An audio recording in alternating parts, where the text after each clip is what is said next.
बच्चों, आज समाजशास्त्र के द्वितीय प्रश्न पत्र का पहला चैप्टर हम स्टार्ट करने वाले हैं। आपका द्वितीय प्रश्न पत्र जो है वो है भारतीय समाज, मुद्दे एवं समस्याएं। उसका पहला टॉपिक है विषमता।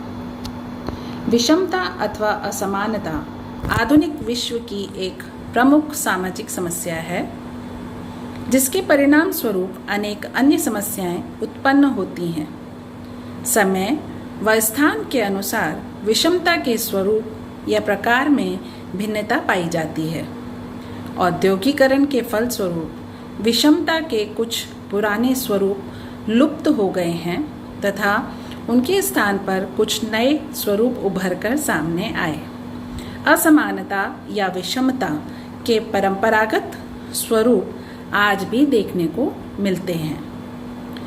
विषमता की अवधारणा। इस टॉपिक में हम पढ़ेंगे कि भारत में गरीब और अमीर के बीच में बहुत अधिक अंतर पाया जाता है। विषमता समता के विपरीत अर्थ को प्रकट करने वाली अवधारणा है। मनुष्य के बीच किसी प्रकार भेदभाव नहीं हो, सबको समान शिक्षा, सुविधाएं, वेतन, संपत्ति एवं जीवन अवसर प्राप्त हों। मनुष्य होने के नाते सभी मनुष्य समान हैं। समानता की अवधारणा में यह मानकर चला जाता है कि सभी व्यक्तियों को अपने पूर्ण विकास के समान अवसर प्राप्त हों। इसका तात्पर्य है कि जाति, प्रजाति, धर्म, भाषा, प्रांत, सामाजिक स्थिति आदि के आधार पर किसी प्रकार के भेदभाव में ना तो विश्वास किया जाए और ना ही किसी भी रूप में मान्यता दी जाए। विषमता का अर्थ। समता के विपरीत विषमता का अर्थ है व्यक्तियों को अपने व्यक्तित्व के पूर्ण विकास के समान अवसर प्राप्त नहीं होना। समाज में विशेष अधिकारों का पाया जाना, जन्म, जाति, प्रजाति, व्यवसाय, धर्म, भाषा, आय व संपत्ति के आधार पर अंतर पाया जाना तथा इन आधारों पर व्यक्ति तथा समूह के बीच ऊंच नीच का भेद मानना एवं सामाजिक दूरी बरतना। विषमता का तात्पर्य एक समाज के लोगों के जीवन अवसर तथा जीवन शैली की विभिन्नताओं से है, जो सामाजिक परिस्थितियों में इनकी विषम स्थिति में रहने के कारण होती है। विषमता की विशेषताएं। सबसे पहली विशेषता है विषमता एक सामाजिक तथ्य है। जैसा कि टॉपिक से ही क्लियर है कि इसकी प्रकृति सामाजिक होती है और ये कुछ व्यक्तियों तक ही सीमित नहीं होती, बल्कि संपूर्ण समाज में व्याप्त होती है। विषमता का स्वरूप एक समाज से दूसरे समाज में भिन्न होता है। ये अपनी दूसरी विशेषता है। इस विशेषता में आप लिखेंगे कि समाजों और सभी कार्यों में विषमता का समान स्वरूप नहीं रहा है, बल्कि देश एवं काल के अनुसार इसके अनेक स्वरूप देखने को मिलते हैं। विषमता तीसरी विशेषता है विषमता में समयानुसार परिवर्तन होते रहते हैं। विषमता में समय के अनुसार लगातार परिवर्तन होता है। समय के साथ साथ आज भारतीय जाति व्यवस्था वैसी नहीं पाई जाती जैसी कि वैदिक काल में, मध्य युग में या अंग्रेजों के समय में थी। विषमता में व्यक्तियों की इच्छानुसार परिवर्तन नहीं होता, ये अपनी विशेषता है। इस नहीं हो सकता क्योंकि विषमता एक सामाजिक तथ्य है। इसकी उत्पत्ति सामूहिक अनुभवों के कारण होती है। अतः ज्यों-ज्यों अनुभवों में परिवर्तन होगा, विषमता के स्वरूपों में भी परिवर्तन होता जाता है। अगली विशेषता है एक समय में विषमता के कई पहलू साथ साथ रह सकते हैं। इस पॉइंट में आप लोग लिखेंगे सामाजिक विषमता के कई पहलू हैं। इनकी संख्या इतनी अधिक है कि एक सूची बनाना कठिन है। फिर भी आय, व्यवसाय, शिक्षा, शक्ति, जाति, धर्म आदि प्रमुख हैं। एक समय में एक समाज में एकाधिक विषमता के आधार प्रचलित रह सकते हैं। अगली विशेषता है विषमता विश्वव्यापी है। इस पॉइंट में आप लिखेंगे कि यदि हम दुनिया का कोई भी समाज लें, उसमें कोई भी समाज ऐसा नहीं है जहाँ किसी न किसी आधार पर विषमता न पाई जाती हो। इसके आधारों और स्वरूपों में अंतर हो सकता है, किंतु विषमता सभी समाजों की विशेषता रही है। नाउ नेक्स्ट है जाति संबंधी असमानता। जन्म, जाति और प्रजाति भी विषमता के लिए उत्तरदायी हैं। जो लोग उच्च समझे जाने वाले कुल, वंश, जाति एवं प्रजाति में जन्म लेते हैं, वे अपने को दूसरों से श्रेष्ठ मानते हैं। इसी आधार पर विषमता पनपती है। काले, गोरे, ब्राह्मण व हरिजन के बीच पाई जाने वाली विषमता का यही आधार है। ग्रामीण भारत में जाति व्यवस्था सामाजिक विषमता का एक प्रमुख आधार है। जाति एक ऐसा सामाजिक समूह है जिसके सदस्य जन्मजात होते हैं। प्रत्येक जाति का एक नाम होता है, एक व्यवसाय होता है, एक जाति के लोगों का एक वंशानुगत पेशा होता है और एक जाति के सदस्यों को अपनी ही जाति में विवाह करना होता है। इस प्रकार प्रत्येक जाति की अपनी एक जीवन शैली होती है। जाति व्यवस्था की कुछ प्रमुख विशेषताएं हैं। सबसे पहली विशेषता है जाति की सदस्यता जन्मजात होती है। दूसरी विशेषता है जाति समाज का खंडात्मक विभाजन है। तीसरी विशेषता है जाति व्यवस्था में उच्चतम और निम्नतम का एक क्रम पाया जाता है। चौथी विशेषता है प्रत्येक जाति अंतर्विवाही समूह है। अगली विशेषता है प्रत्येक जाति का एक वंशानुगत व्यवसाय होता है।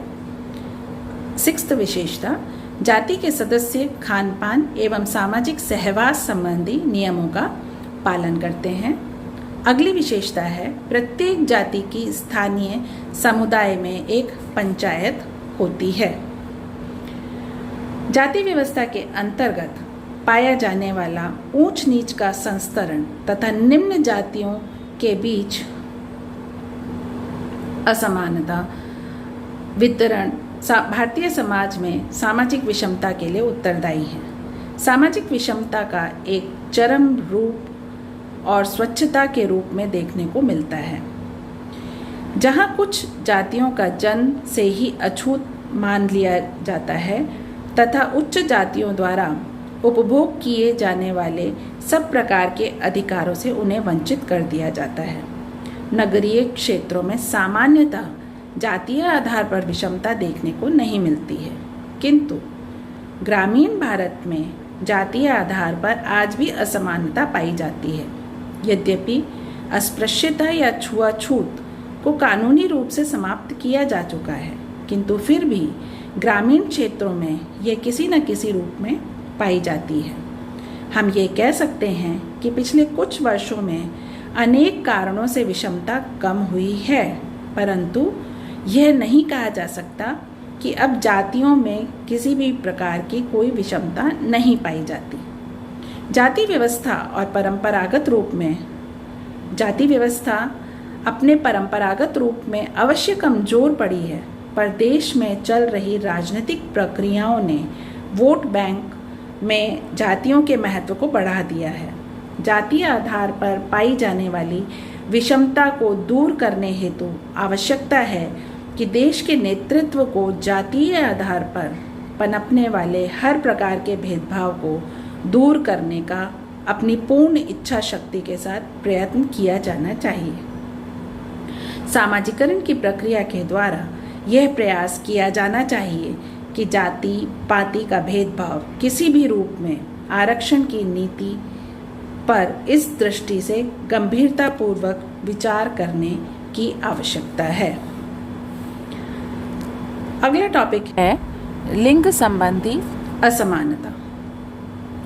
लैंगिक विषमता का अर्थ है लिंग के आधार पर महिलाओं पर किसी भी प्रकार का भेदभाव, बहिष्कार या बंधन लगाने से है, जिसका प्रभाव या उद्देश्य चाहे उसका वैवाहिक स्तर जैसा भी हो, स्त्री पुरुष की समानता के आधार पर प्राप्त अधिकारों को कमजोर करना या निष्प्रभावी बनाना है और महिलाओं को उनकी मानवाधिकार और राजनीतिक, आर्थिक, सामाजिक, सांस्कृतिक, नागरिक या किसी अन्य क्षेत्र में मौलिक स्वतंत्रताओं के उपभोग या इस्तेमाल से वंचित करना है। समाज में लैंगिक विषमता के दो आधार हैं, जैविक तथा सामाजिक सांस्कृतिक।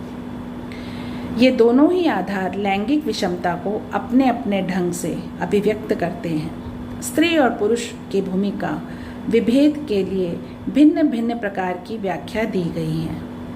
उन सैद्धांतिक परिप्रेक्ष्य और लैंगिक विषमता के सामाजिक, आर्थिक और राजनीतिक पक्षों की हम विवेचना करेंगे।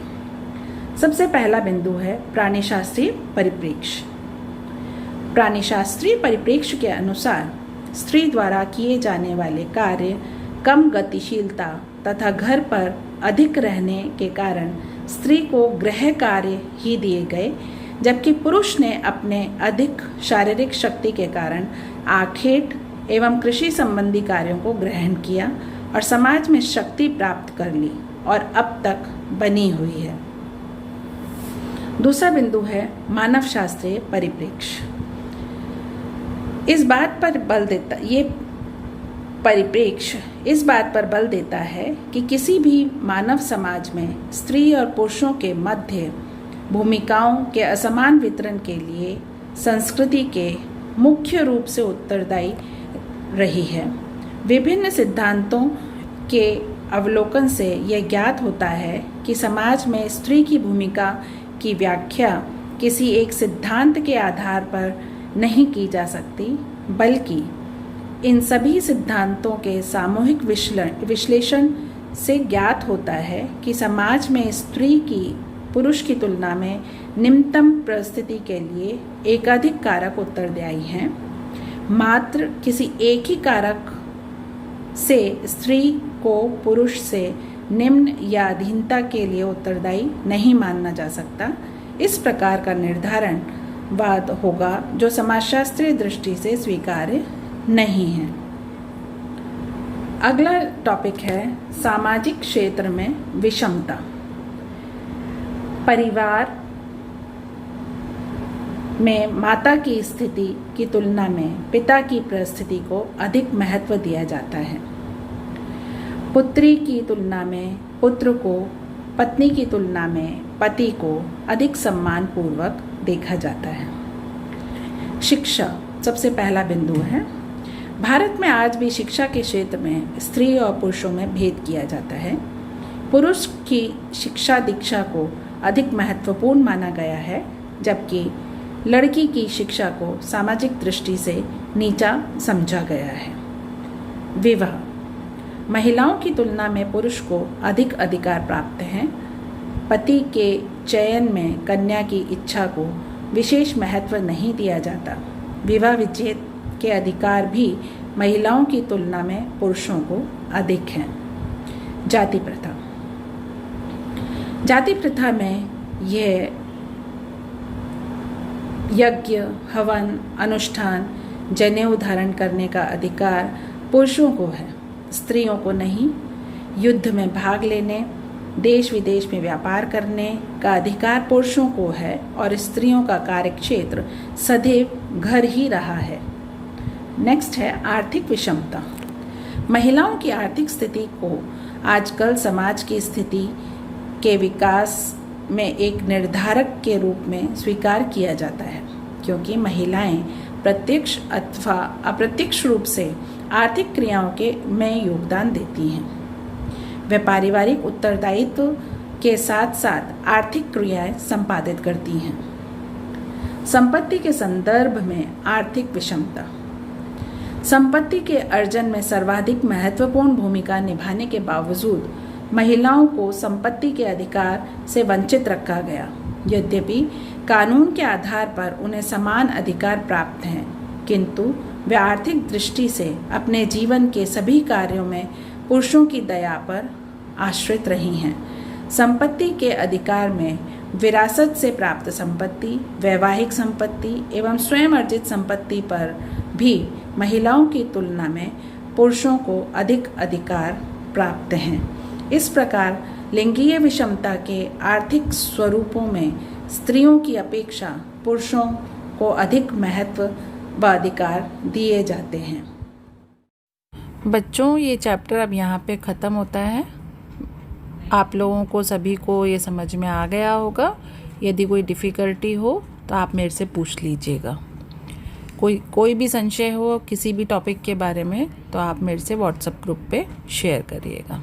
Thank you.